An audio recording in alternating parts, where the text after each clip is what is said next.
अब बात करते हैं अम्लीय वर्षा की। तो कारखानों, मोटर वाहनों के धुएं में सल्फर डाइऑक्साइड या नाइट्रिक जैसी गैसें पाई जाती है। ये गैसें वातावरण के जल वाष्प के साथ क्रिया करके अम्ल बना लेती है और ये अम्ल वर्षा के जल के साथ जब भूमि पर गिरता है तो उसे अम्लीय वर्षा कहा जाता है। अम्लीय वर्षा के दुष्परिणाम कौन कौन से होते हैं? तो सबसे जो मृदा की एक निश्चित पीएच होती है और इस पीएच में जब अम्लीयता बढ़ जाती है तो उसकी उर्वरकता क्षमता घट जाती है। दूसरा, जल स्रोतों में जब अम्लीय वर्षा का जल जाकर मिल जाता है तो जलीय जीवों पर और मनुष्य पर विपरीत प्रभाव डालता है। जल में पाई जाने वाली वनस्पति भी इसके कारण नष्ट हो जाती है। पौधों में प्रकाश संश्लेषण की क्रिया, जनन और वाष्पोत्सर्जन की क्रिया प्रभावित होती है, क्योंकि जो उनमें स्टोमेटा या जो छिद्र पाए जाते हैं वो अम्लीय वर्षा के कारण वो बंद हो जाते हैं, तो उन पर विपरीत प्रभाव पड़ता है। चौथे की बात कर लें तो जितने भी ऐतिहासिक इमारतें हैं उनका क्षरण होने लगता है अम्लीय वर्षा के कारण। विशेषकर ताजमहल की बात करें तो सफ़ेद संगमरमर से ताजमहल बना हुआ है, तो मथुरा की रिफाइनरी से जो धुआं निकलता है उसकी अम्लीय वर्षा से उसमें पीलापन आना प्रारंभ हो गया है। अब बात कर लेते हैं समाधान की। तो समाधान किस प्रकार किया जा सकता है? तो वो सभी उपाय जो हम वायु प्रदूषण के लिए करते हैं, चाहे से वो वृक्ष लगाना हो, मोटर वाहन, कारखानों, इनके धुएं को कम से कम करना, या गैर वैकल्पिक साधन सौर ऊर्जा और पवन ऊर्जा जैसों का अधिक उपयोग करना हो, ये सभी हम अपनाकर अम्लीय वर्षा को रोक सकते हैं। साथ ही साथ अगर भूमि की अम्लीयता बढ़ गई हो तो उसमें चूना मिलाकर उसकी अम्लीयता को कम किया जा सकता है। अब बात करते हैं हरितगृह प्रभाव या ग्रीन हाउस इफेक्ट की। तो पृथ्वी की जो तापमान होता है वो सूर्य की किरणों के कारण होता है। सामान्य स्थिति में ये होती है, सूर्य की किरणें पृथ्वी की सतह से टकराती है और कुछ मात्रा में वापस वो वातावरण में चली जाती है। लेकिन कार्बन डाइऑक्साइड गैसें, मीथेन हो या जलवाष्प हो, ये गैसें एक आवरण का निर्माण कर लेती है, तो सूर्य की विकिरणों को पृथ्वी तक तो आने तो देती है लेकिन टकराकर वापस नहीं जाने देती, जिससे पृथ्वी की सतह का तापमान बढ़ जाता है, जिसे ही हरितगृह प्रभाव कहा जाता है। अब हरितगृह प्रभाव के क्या दुष्परिणाम होते हैं? तो पहला दुष्परिणाम तो ये होता है कि जो तापमान होता है पृथ्वी की सतह का वो कहीं बढ़ जाता है। पिछले 100 साल में CO2 में लगभग 30% की वृद्धि दर देखने को मिली है। वर्षा अनियमित होना शुरू हो जाती है, कहीं अत्यधिक मात्रा में अतिवृष्टि दिखाई देती है, कहीं अनावृष्टि दिखाई देती है। समुद्र सतह में वृद्धि हो जाती है। जो बड़े बड़े ग्लेशियर हैं बर्फ़ के, वो पृथ्वी के सतह के तापमान बढ़ने के कारण पिघलना प्रारंभ हो गए हैं, जिससे पृथ्वी जो समुद्र का सतह है वो बढ़ गया है। तो समुद्र के किनारे के शहर और देशों के अस्तित्व में संकट उत्पन्न हो गया है।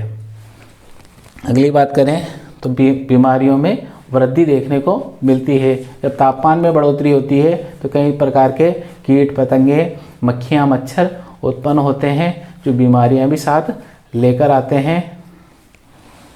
पांचवी की बात करें तो जैव विविधता को खतरा उत्पन्न हो गया है हरितगृह प्रभाव के कारण। तो कई तरह के जीव जंतु, पेड़ पौधे, वनस्पतियां नष्ट हो गई है गर्मी के बढ़ने के कारण, ग्लोबल वार्मिंग के कारण। किस प्रकार रोकें इसको?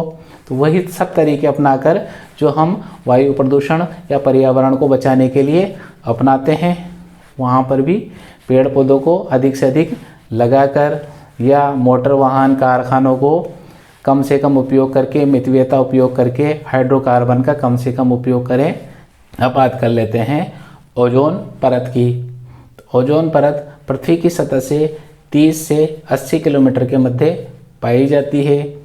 ओजोन परत का मुख्य कार्य सूर्य से आने वाली हानिकारक पराबैंगनी किरणों को अवशोषित करना है।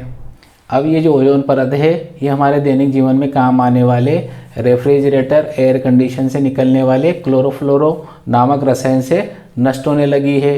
एक क्लोरीन का अणु 1 लाख ओजोन परत के अणुओं को नष्ट करता है, इसलिए इनका मितव्ययता से उपयोग करना चाहिए।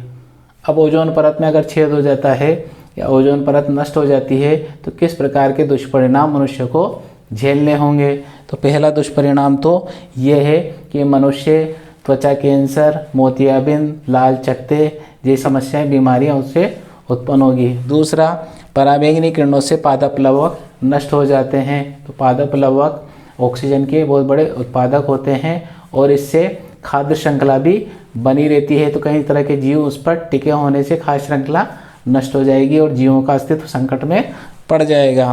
तीसरे की बात करें तो फसलों की मात्रा और गुणवत्ता में भी कमी देखने को मिलेगी ओजोन परत के नष्ट होने से। पराबैंगनी किरणों से शरीर की रोग प्रतिरोधक क्षमता भी घट जाएगी, तो कई तरह की बीमारियों से ग्रसित हो जाएगा आदमी। आज हम बात करेंगे वैश्विक पर्यावरणीय सम्मेलनों में। तो विश्व का पहला पर्यावरण से संबंधित सम्मेलन 5 जून 1972 को स्वीडन के शहर स्टॉकहोम में आयोजित किया गया था। इसी कारण प्रत्येक वर्ष 5 जून को विश्व पर्यावरण दिवस मनाया जाता है। दूसरे सम्मेलन की बात कर लें तो पहला पृथ्वी शिखर सम्मेलन 1992 में ब्राज़ील की राजधानी रियो डी जेनेरो में आयोजित किया गया था। इस सम्मेलन में 178 देशों के प्रतिनिधियों ने भाग लिया था और इस सम्मेलन में 3 लक्ष्य निर्धारित किए गए थे। पहला, ग्लोबल वार्मिंग को रोकना, दूसरा, वन संरक्षण को बढ़ावा देना और तीसरा, जैव विविधता कार्यक्रम को बढ़ावा देना। अगला जो प्रमुख सम्मेलन था वह जापान के शहर क्योटो में आयोजित किया गया था 1997 में। इस सम्मेलन का मुख्य लक्ष्य ग्रीन हाउस गैसों को कम करना था और ये जो समझौता था, ये सम्मेलन था, ये विकसित देशों पर बाध्यकारी था। सम्मेलन वो कानकून सम्मेलन मेक्सिको के शहर में 2010 में आयोजित किया गया था।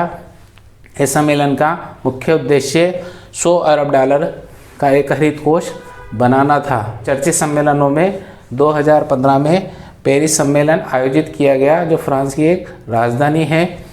इसमें 195 देशों के प्रतिनिधियों ने भाग लिया था। इस सम्मेलन का मुख्य उद्देश्य भी ग्रीन हाउस गैसों को कम करना था, जिसके कारण अमेरिका के राष्ट्रपति डोनाल्ड ट्रंप ने 2017 में अमेरिका को इस समझौते से बाहर करने की घोषणा कर दी थी। उन्होंने आरोप लगाया कि इसमें विकासशील देश जैसे भारत और चीन को ज़्यादा रियायतें दी गई है। अब कुछ अंतर्राष्ट्रीय संस्थाओं की बात कर लेते हैं जो पर्यावरण को बढ़ावा देने में अपना योगदान देती है। जिसमें पहली है IUCN। इसका पूरा नाम है international union for conservation of nature and natural resources. इसका मुख्यालय स्विट्जरलैंड में है और इसका प्रमुख कार्य संकट लुप्त हो चुकी जातियां या संकटापन्न जातियों का रिकॉर्ड रखना, जिसे रेड डाटा बुक में संकलित किया जाता है। दूसरी संस्था की बात कर ले तो इसका नाम है IPCC। इसका पूरा नाम है international panel on climate change. इसका मुख्यालय भी जेनेवा स्विट्जरलैंड में स्थित है। इसका कार्य जलवायु परिवर्तन के वैज्ञानिक और सामाजिक सूचनाओं को संयुक्त राष्ट्र संघ को देना, आगाह करना। 2007 में इसको शांति नोबेल पुरस्कार से पुरस्कृत किया गया था। जो भारत के सुरेश पचौरी है इस संस्था के अध्यक्ष रह चुके हैं, तभी उसको शांति का नोबेल पुरस्कार दिया गया था। तीसरी संस्था की बात कर ले तो उसका नाम है WWF world wide fund for nature. ये भी पर्यावरण को संरक्षण के लिए कार्य करती है। भारतीय संस्थाओं की बात कर लें जो पर्यावरण में अपना योगदान प्रदान करती है तो उसकी पहली जो संस्था है वह है बोटेनिकल सर्वे ऑफ इंडिया। इसका मुख्यालय कोलकाता में स्थित है। इसका प्रमुख कार्य वनस्पति संसाधनों के संरक्षण से संबंधित है। दूसरी संस्था की बात कर लें तो उसका नाम है काजरी central arid zone research institute. इसका मुख्यालय जोधपुर में स्थित है। इसका प्रमुख कार्य ऐसे पौधे तैयार करना जो रेगिस्तान क्षेत्र में भी सर्वाइव कर सके, क्योंकि राजस्थान के 2/3 क्षेत्र में रेगिस्तान है और उसका दायरा लगातार बढ़ रहा है। संस्था की बात कर ले तो इसका नाम है नीरी, राष्ट्रीय पर्यावरण अभियांत्रिकी शोध संस्थान, national environment engineering research institute, और इसका मुख्यालय नागपुर में है। इसकी स्थापना 1958 में हुई थी।